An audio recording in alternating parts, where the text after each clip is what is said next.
And down the home straightaway, the Masters 85-year Young Division, Norma Minkowitz. Great job, by always, ladies. Hey, Autumn Athletes, Larry Sorensen here. Today I'm going to connect with Norma Minkowitz and find out what makes her an Autumn Athlete that's not done yet. Before we do that, please remember, if you enjoy our content, like, subscribe, and ding that bell for notifications. Okay, let's get started. Norma, thank you so much for joining us today. Why don't you start us off with a brief introduction of yourself? My name is Norma Minkowitz. I'm 86 years old. I live in Westport, Connecticut. My husband's name is Shelley. I have 2 children, Stephen and Karen, who are in their 60s, and 4 grandchildren. I've always been interested in both art and athletics, and I'm sort of a late bloomer. I started running actually when I was in my 50s, and the first time I ran, it was in a special kind of event. It was training for a marathon. And I've continued to both run and do my artwork until today. And I'm just doing what I love to do. And I can't explain it, but it's something special to me to now in later life to be starting to do athletics on a competitive basis. I've been running track for about 2 years now, and I like it better than marathons. So that is actually what's going on in my life right now. Did you participate in athletics as a youngster or maybe a young adult? What did you do? And then fast forward to when you started doing masters competitions. I was always athletic, but I lived in a neighborhood in the Bronx. I grew up in Bronx, New York. And at that time, the kids just played street games, hide and seek, running up and down the hill and having races, and kind of just running around and doing various kind of athletic feats without really knowing it, because we were just playing. But the playing was always competitive. And even as a little kid, I always wanted to be first. I always wanted to win. And it hasn't changed much up until today. I went to high school in New York, a music and art high school for gifted children. And I majored in art, and my brother majored in music, because my family was a very musical family. My dad was a concert pianist, and my mother was a singer. And my grandfather was a composer, and there was a lot of music in our family. And unfortunately, I didn't inherit any of that talent. My talent was more in my artwork. So when did you actually start running at a competitive level? What age were you?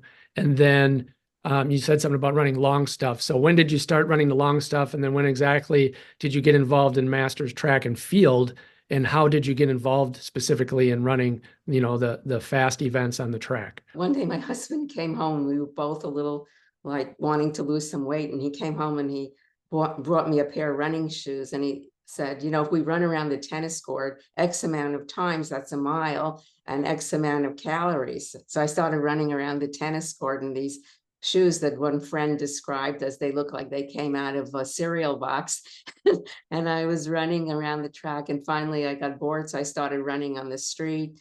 And then one of my friends said that they have a running club, Westport Road Runners, and they meet every Saturday at the beach. And it's a progressive kind of distance where you start at 2.3 and goes to 3.1, 3.5, 4.8, up until 10 miles. And each week you just go a little further. So I started doing that, and I was good at it. And I even got up to 10 miles. And then a friend of mine said, I'm doing a marathon. Why don't you do it with me? And I was really not prepared. I had only been running about a year. And I said, okay. And I started training on my own.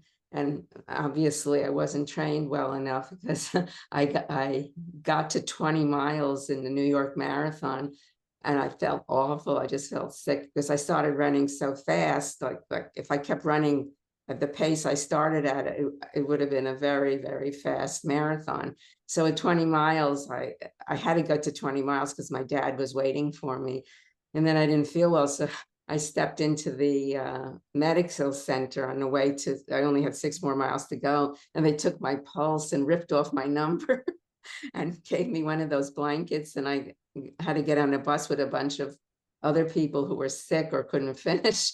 And I was like devastated because I only had 6 more miles to go. But I learned my lesson, and the following year, my friend and I, we trained with a high school coach, and I did a 4:06 when I was almost 50. So I was pleased with that. And so I just kept on running with the group, and I kept entering, you know, they had local races that were 5Ks or what, I think the longest one was like half marathon. And I did really well. I just kept coming in my age group, first, second, or third. So, and I was in my 50s then, so there were a lot of women in my age group. So I kind of just kept doing that. And then, I don't know, something just came up about doing the Senior Olympics. I was much older then. I think my first track race, 2019, it was the Senior Olympics in Albuquerque. And I just had a history of getting injured all the time. So just before, like the week before I had to leave, I tore a hamstring, and I was really worried about it and disappointed, but I decided to go anyway to see if I can do it. And I was disappointed because I got there and it was really hurting me. So I did one, even with the injury, they taped me at the meet where they had the medical center. And I qualified for the 400 meter, but I was like 5th, and I just wasn't worth continuing. So we went home early, and of course disappointed, but I trained the rest of the year. And then I did really well. I think that was in Miramar, Florida. It might have been 22 that I did the next one. And I made a national record in the 5K, the 400 meter, the 800, and the 1500 meter. But the problem was the national games, senior games, has your age in a different format than the USATF. So I hadn't turned 85 yet, but they had me in a category of 85 because it was whatever your birthday is by December, and I would have been 85 by December. So I was all excited, waiting to be ratified for all these races, and then it never happened because the USATF said I wasn't 85 yet. So I was really disappointed, and I just like, oh well, I'll try again next year. So I got a coach. Actually, I got a coach after my hamstring incident from my doctor at HSS, because she's an endurance runner herself and does very long races. So she got me in touch with him, and I was training with him since that time, and he's really built up my stamina and my strength. And we do weights, and we do all kinds of exercises, and like he has me on Training Peaks, which is a group that has instructions and interacts with your coach. So like every day I go in Training Peaks, and he has a different workout for me. So like today I had a do an aerobic walk for an hour and 10 minutes at like a speed of 16 something, which I did. I happen to be injured right now also. So I had meniscus surgery in October, and my knee isn't recovering that well. So I'm a little concerned about that. And I kind of don't know where to try to qualify right now. But to get back to the games that were the last games that I went to were in Pittsburgh, and again I went injured, and I did the 400 meter and got another national record. And after the race, I was starting to get ready for the 200 meter, because I was going to do the 200 to 800 and the 1500 meter. And after the 400 meter, I couldn't walk on my leg. The knee was like throbbing. So again, I had to pull out, and we just went home because it was ridiculous, to try to run when I was in so much pain.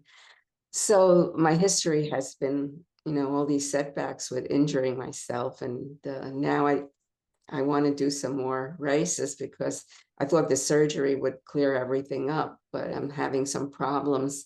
And in fact, I'm seeing the surgeon on Friday, so hopefully she'll have some ideas.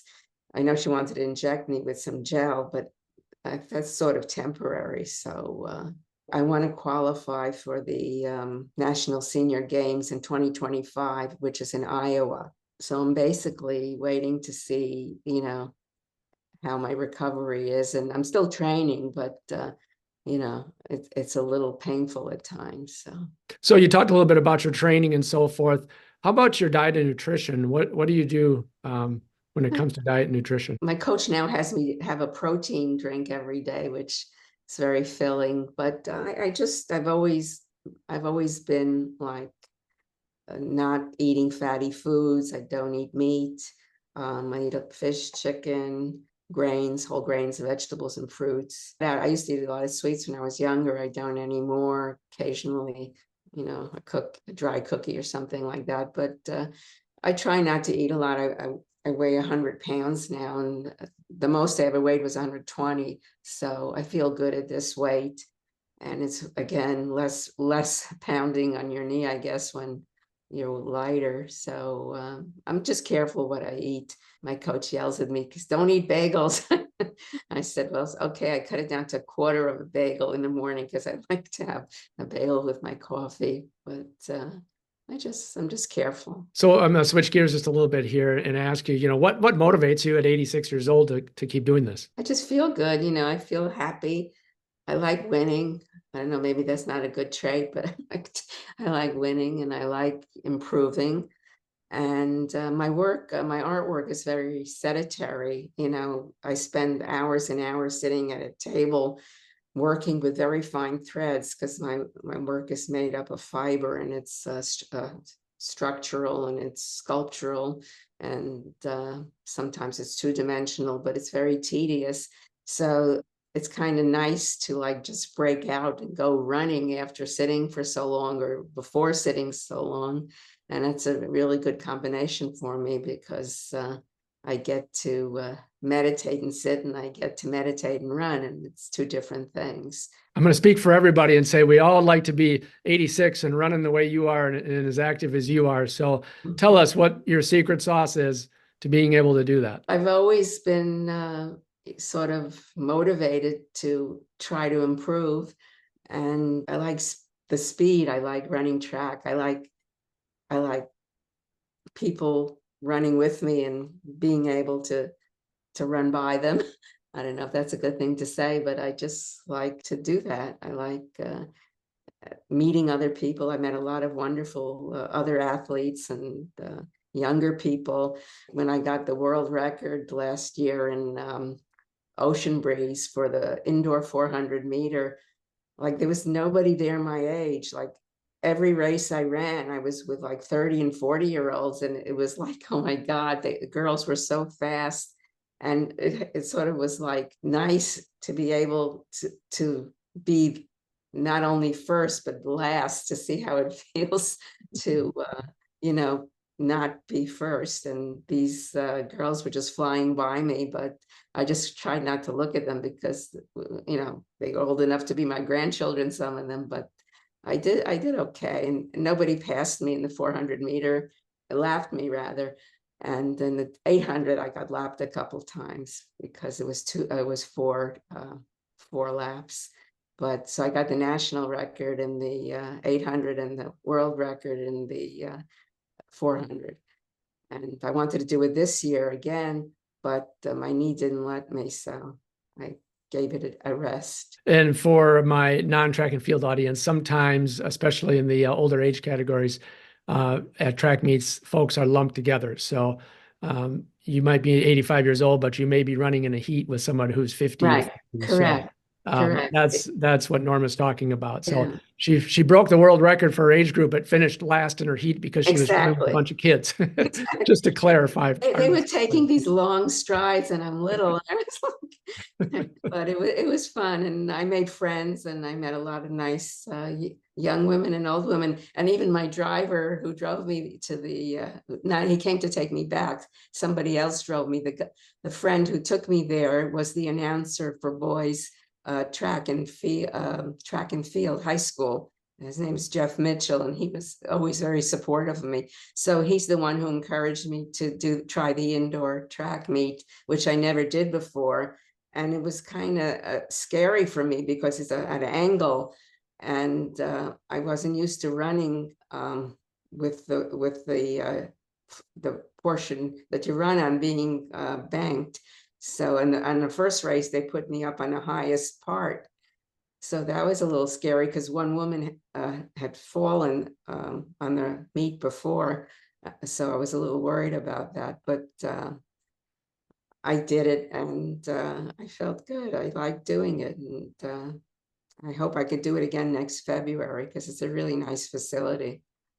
We'll see what I can do and what I can't do. You know, like the worst part now being injured is like not really knowing when you'll be able to race. You know, I'm training, but you know, I don't know how my knee's going to feel. So I have to either go there and come home and not run, or go there and make another record. You're a world record holder now in athletics, so you're doing fantastic in athletics. And you mentioned something about your artwork earlier, but you're also a world-renowned artist as well. So I want to give you just a couple of minutes here to tell us a little bit about your artwork and where we can find that out online, so people can chase you down and see what you do.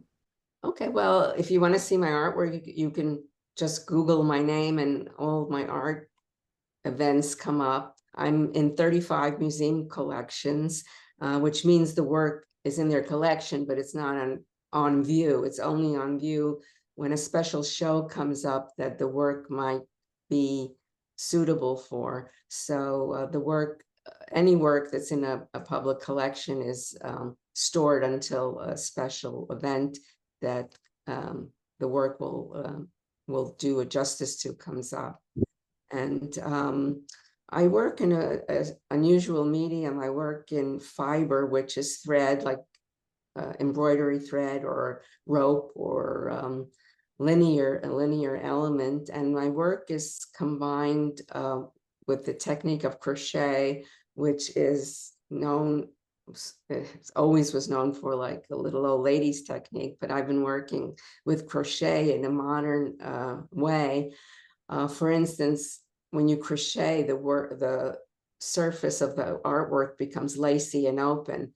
So I crochet pieces of yardage, and I stretch it over a form. Just for instance, I could stretch it over a mannequin, and the work becomes really tight around this mannequin and is exactly the same shape, say of a nude female form.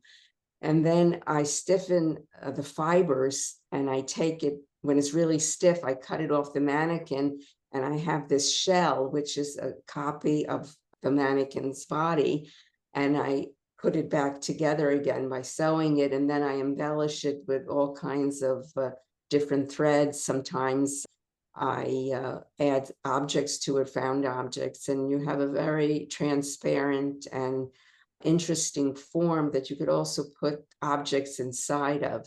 So it's sort of a technique that I'm known for, and not that many people work the way I work. And, you know, I've had a lot of acclaim for my work. It's in international museums as well. And I've had many books written about my work. And now I'm lucky to have a video of my running. So that's quite exciting. You have dexterity with your feet, but certainly that calls for a lot of dexterity with your hands and so forth. So you're really working the whole body up and down from head to toe. Getting my fingers strong, right? All right. So I'm going to post all that information in the links below too, so you can find Norma's work as well. I'm going to do a little rapid fire question and answer here. So these are just kind of like a quick, you know, 1 or 2 word answer, just to get to know a little bit of fun stuff about you outside of track and field and art. Okay. Okay. All right. So some are simple, some are a little more thought provoking. Let's start with the easy one. What's your favorite color? Black. Okay. Sunrise or sunset? Sunrise. If you remember, how much did your first car cost? Very little, probably like $700 or something. What was your favorite decade of the last century and why? 1961 when my first child was born, and then my second was born 2 years after, and just was a very happy family life, and I enjoyed bringing them up. Well, Norma, I want to thank you so much for joining us. You are truly inspirational. Thank you very much for doing this. I appreciate it. I would like to just close here by giving you the opportunity to just give our audience some final thoughts. My final thoughts would be on life and about not ever giving up and going forward and looking for your dream. And I'm pushing my running, and I'm hoping to achieve more records, and I'm pushing with my artwork at the same time. And I'm just a happy person. And I enjoy challenges, and I enjoy my children and family and my husband. There you go, Autumn Athletes. Norma Minkowitz, definitely an Autumn athlete that's not done yet. Remember, keep moving, set your own goals, and train hard to achieve them. Thanks so much for watching, and we will see you next time.